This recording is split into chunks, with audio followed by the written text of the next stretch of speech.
What's going on YouTube? This is Ross's Reef bringing you an update of the Nuvo Fusion 20-gallon Reef tank. Got some good news, and some sad news. I'll start off with the sad news, get that out of the way. My little green mandarin that I had in the tank died. Not because he starved or anything, but freak accident, I guess. He just went too close near the rose bubble tip anemone, and I found him in there getting eaten. I don't think he died and then just happened to float into the anemone. I don't know if there's that much flow in this tank to be able to scoot him around, and he just happens to land right there. I think he just went too close to it, and freak accident, the anemone pulled him in. So I got another one of those on the way. I do have tons of copepods in the tank for them to eat. If you saw my last video on copepods. Other than that, other livestock that I got, I don't know if some of you may have seen. I do have a baby blue hippotang in here. Little guy's right there. There he is. Some of you are like, this tank is entirely too small for him. You're right completely. However, due to the fact that he is one of the smallest blue hippotangs that I or my pet store has ever seen or gotten in, and then he was on sale for 30 bucks, I picked him up. We'll see how long he can stay in this tank. I don't have any problems that I foresee as him getting ick or dying until he gets bigger and outgrows the tank, in which case he will be brought back to my pet store and she'll relocate him to a bigger tank for me. But he eats very, very well. He is supplied with ample seaweed every day. He does pick at that sometimes. I do put it right in front of him, right back there. And then he does get meaty foods like every other day, mixed with garlic and then some healthy amino acids that are infused into the food that I put in. Eats mysis shrimp, brine shrimp, give him a big blend of meaty foods, and every time that goes in the tank, he takes a bunch of bites out of it. So he's doing really good. Coloration on him is really good.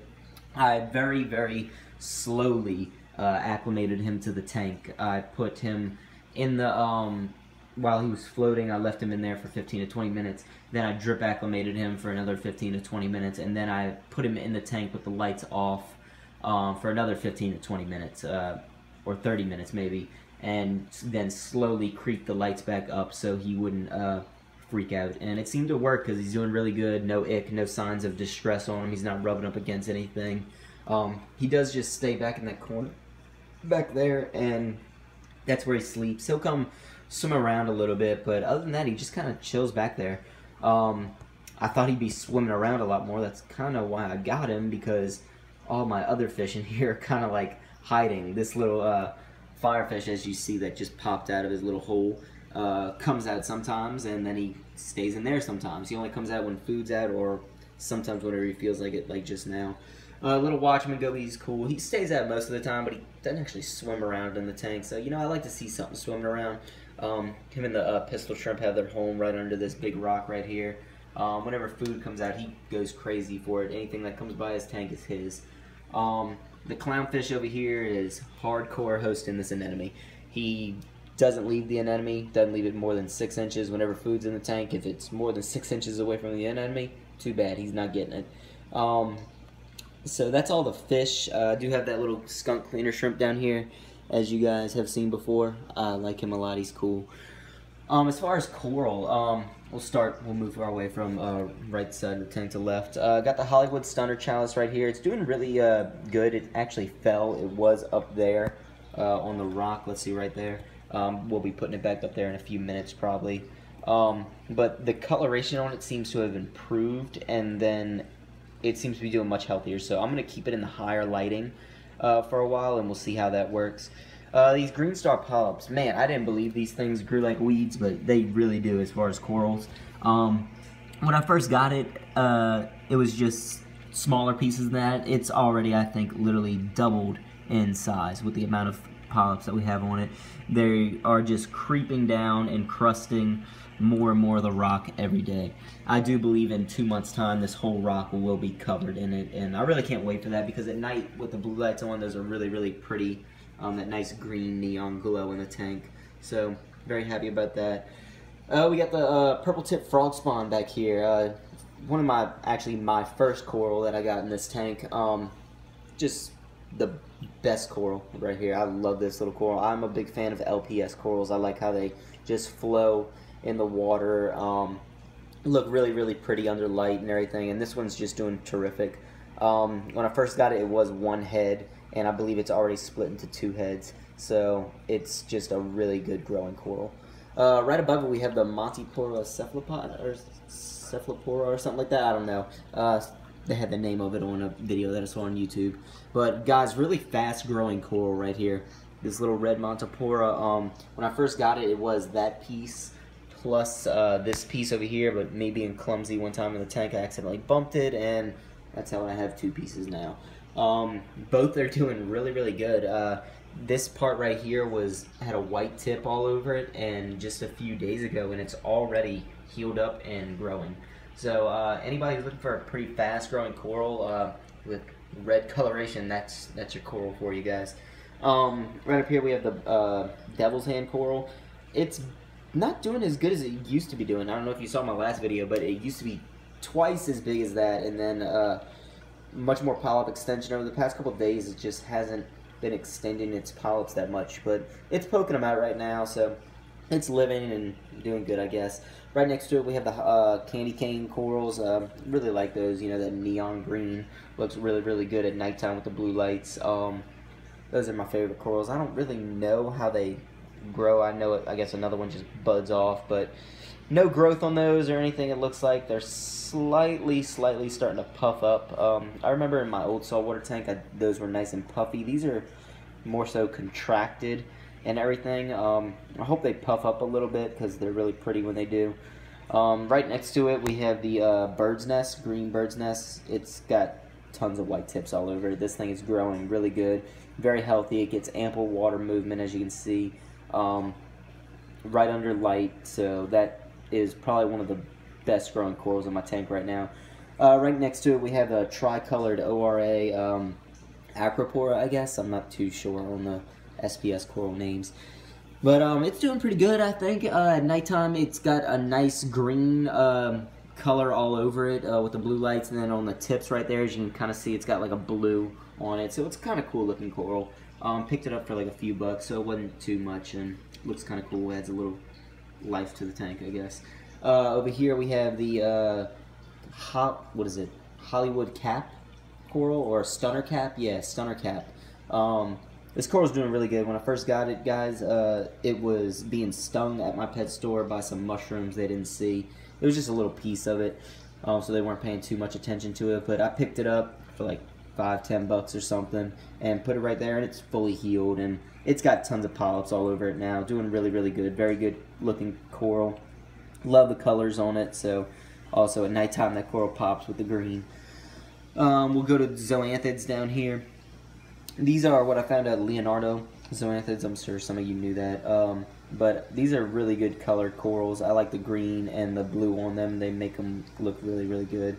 The corals themselves, the polyps, are actually starting to be a lot bigger, and the color's actually coming out a lot more on them. So I'm really happy about that. Hopefully they start to grow all over the rock and I get some more of them. If anybody can help me with what the name of this coral is, that would be great. These zoanthids right here, I have no clue what they are. I just picked them up at a pet store because I like zoanthids. I didn't actually even see kind of what they were. I thought they were actually a different kind of zoanthid. He just kind of gave them to me for free because it was 2 polyps. But they don't have that much coloration on them, but hey, it's some corals, I guess. Eagle-eye zoanthids, I know those are right there. Really good coral right there. I like the red on them. When I first got it, it had maybe 1 or 2 less polyps than it has right now, so those are growing pretty good. If anybody can tell me the name of these 2 zoanthids right here, I have this one on the right hand side and this one on the left hand side. I'm not too sure what those are. Any explanation or name for them, that'd be great. Over here we have the Rasta zoanthids, doing really good. That one big polyp right there is getting very big.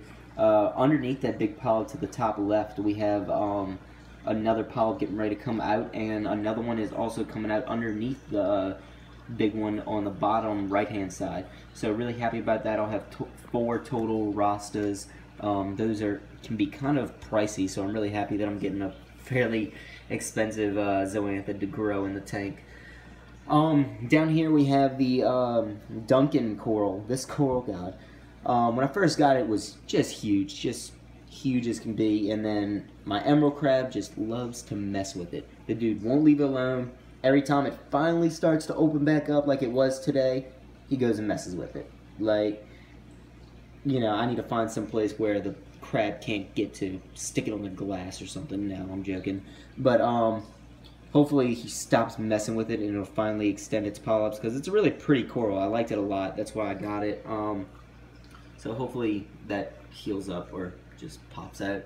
Over here we have the bi-colored hammer coral. I'm doing quotes with my fingers right now because this really doesn't look like a hammer coral to me. You know, classic. It has a few of the hammer characteristics with the little hammer heads, but looks like a mix between a hammer and a frog spawn to me. But whatever. It was like 10 bucks at the pet store, and just another coral to have in the tank. Has really good polyp extension on it. Get some cool colors on it. So whatever. I like it. Up here we have the red cap doing really good right up there. It does have some growth on the other side of the coral right there, so really happy about that. It's right under light, so it does get ample lighting. That's pretty much it for as far as livestock in the tank right now. Hopefully in a couple of weeks or something I'll be getting a bunch more coral. I found this guy online who sells out of his house, and he's couple hours away, but I'm gonna be buying a bunch of coral to just fully stock this tank, so it'll be worth the trip because he's cheaper than pet stores and everything. I can get a bunch of different frags for basically the same price as I would for half probably the amount of frags that I would get at my local pet stores. So really happy to go do that. We'll see when that happens. As far as equipment goes, I did rearrange a few things. The protein skimmer is now sitting a little bit higher in the tank. As you can see, I stuck some filter floss right there to just hold it up. I'm getting more of a dry skim, which I like doing because, for one, I don't have to change it out as much. I don't have to empty the cup, and then I'm not tearing out so much water in the tank anymore. Before, I'd get a light tea-colored to slightly moderate tea-colored stuff, and then I'd have to change out the collection cup because it fill up. But here, doing this, it stays pretty low, but at the same time it's pulling out some nasty stuff, as you can see right there. Works really good. Got tons of foam all over it. If anybody was wondering, I did do a review on this thing. It's on my website. This is the Innovative Marine Desk Ghost protein skimmer. I'll just do a quick thing on it. Fairly good skimmer in my opinion. It skims good. I mean, Nuvo kind of, you know, almost makes you get that with the size of this tank, unless you add on some type of refugium back there and do, I don't know, hang on, I don't know. But basically I looked into doing a couple other ones, but this one was the one that fits the best, and obviously they designed their tank, so you would have to buy their protein skimmer. But it's a good little skimmer. Noise level, that's my biggest complaint. Not too bad, it's not unbearable, but it's the loudest thing on the tank. If I turn that off, the tank is basically dead silent. With that on, I can hear it a little bit. Can I live with it? Yes. Do I wish it was quieter? Yes, but not complaining. I did mount a little automatic fish feeder right here. This is the Ehan right here. Luckily when I put it on here, it just fits in between these two little brackets, I guess, on the tank, and I got a little sticky thing holding it back up there, and also it just makes it into the tank. So really happy about that. It's out of the way, and I can take this on and off now without having to take the the fish feeder off. Before I was just having it sit on it, but every time I wanted to get in the tank I'd have to take the fish feeder off, but now it just sits up there and does its thing. Also, I did stick a huge bag of ROX 0.8 carbon from Bulk Reef Supply in the tank right there, right in the overflow basically of the refugium, so hopefully that just keeps my water crystal clear. I know that's probably 10 times the amount that I need for this tank, in addition to what I have in the custom caddies on each side. But you know, I like my water clear, so I did get a UV sterilizer, and I did put it in the refugium back there, that thing right in the middle of the screen. It's a green machine, I believe a 9 watt only. I had it for a freshwater tank. a while back, and I just cleaned it up and put it in here.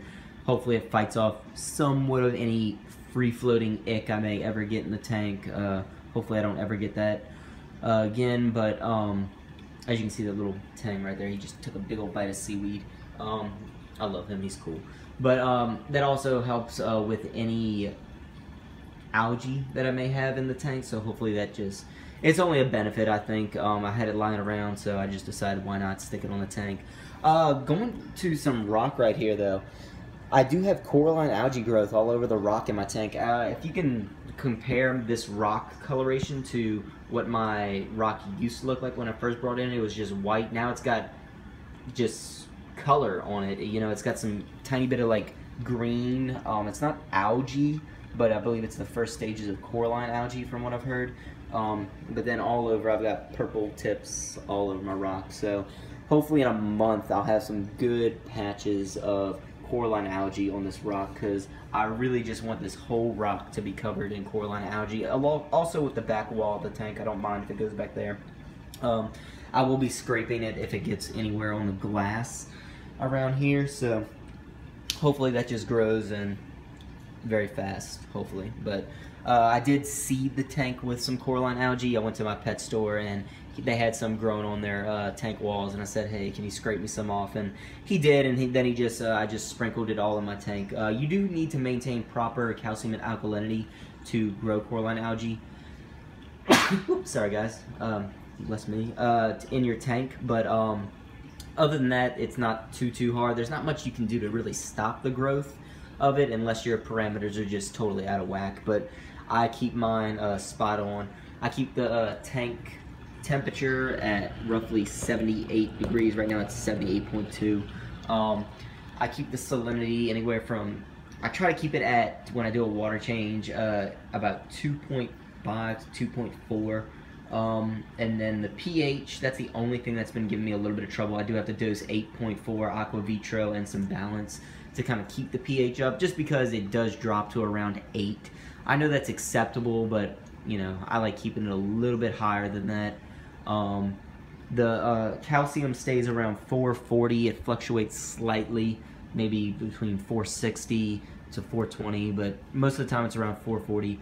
Alkalinity stays around anywhere from 10 DKH to 12 DKH. I try to keep it in the middle of that, around 11, but sometimes depending on, I guess, if corals are using it up or not, it'll go out. Vortec pump's doing really good. Very happy I bought that pump. I can't actually even imagine this tank doing as good as it is without it. I'm sure I would have just diatoms all over the tank. It would be all over the sand bed and everything. That little pump does very good water movement. I'm very happy I bought it. Well worth the investment. Anybody who's looking to get one, I do highly recommend it, especially with the new quiet drive like this one. You can't hear it at all, literally. I know in the past models I heard that people complained about those a little bit with the noise level when you cranked it up. The only time I hear this thing is if I crank it up to like 80, and then even at that, it's not high at all. These LED radions are, in my opinion, doing really good. I mean, my corals are growing, you know, nothing's dying on me. I'm only getting growth, not death, so I can't complain. Little Nuvo spin streams also add some added water movement to the tank. I don't know how much, but right now they're spewing out micro bubbles, which is really kind of pissing me off. I'm gonna have to see what's causing that, but yeah, guys, other than that, that's the tank. It's going good. Hopefully I can get some new corals, like I said, soon. But this has been Ross's Reef, signing off. If you haven't already, hit that subscribe button. I will be doing constant updates of this tank, any progression of anything, any good news, bad news, any product reviews I do will all be posted on here. So just keep coming back, checking it out. If you have any questions, comments, or concerns, please leave it below, and I'll try to answer them as soon as possible. Alright guys, I'll see y'all later. Bye.